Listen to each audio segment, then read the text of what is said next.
Who would have thought that Steve-O, out of all the people in the world, would give me the best advice on how to beat procrastination that I ever heard? When I first came across it a long time ago, I had no idea what kind of tremendous impact it would have on my life, but yet here I am almost 13 years later and I'm still using his advice every single day. It helps me to beat procrastination, break through this initial wall of inertia and get from a dead stop into motion. It's one of the simplest agreements I've made with myself and I owe it all to the man, the myth, the legend, Steve-O. So let's dive into it.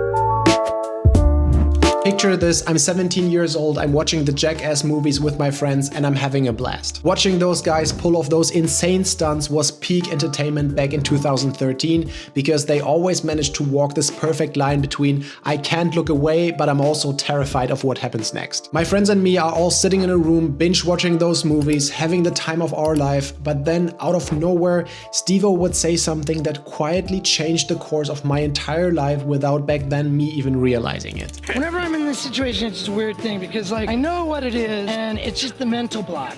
So I have a tool. I count 1, 2, 3, go. And when I count on my fingers 1, 2, 3, go, then I've never backed out of anything in my life. Now, admittedly, he wasn't exactly delivering a TED talk on productivity. I'm pretty sure it was in the context of him jumping off some kind of a roof into a pool, which, you know, is just a normal Thursday for Steve-O. But something about this simple statement stuck with me. I started thinking about him standing on this rooftop, giving the simple productivity hack every time. And I started to implement this 3-2-1 rule for myself as well. Of course, for me not to jump off buildings, but every time I felt myself procrastinating, every time I needed to push myself past hesitation, or if I needed to find the nerve to say something, I would think of Steve-O and just count to 3 and then actually do it. Now, is this the most sophisticated advice on productivity in the world? Well, obviously not, but it still taught me 2 things. The first thing it taught me is that self-improvement doesn't always have to be complicated.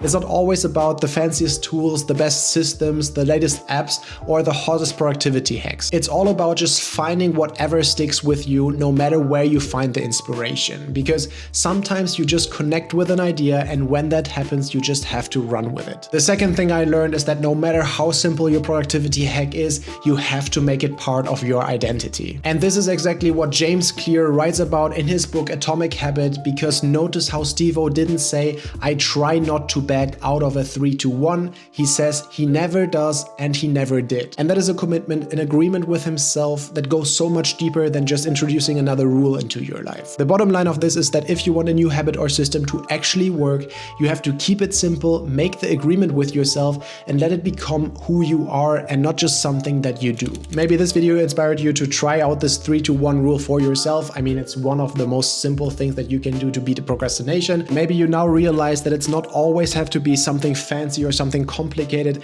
It just can be a super simple system that you just have to internalize and make your identity for it to work. And for me, it's still weird that I haven't received the productivity hack that I use most by someone like Steve-O, but that really shows you that you can find inspiration in the most unrelated places possible. So if you find something that you connect with, no matter how weird it is, if it helps you, just stick with it and run with it. Let me know in the comments if you can relate and if you maybe have a productivity hack or some kind of a self-improvement tool that you found inspiration in a weird place and that somehow stick with you. I'm very curious to hear all about it. Subscribe to my channel for weekly videos, like this video, and see you in the next one.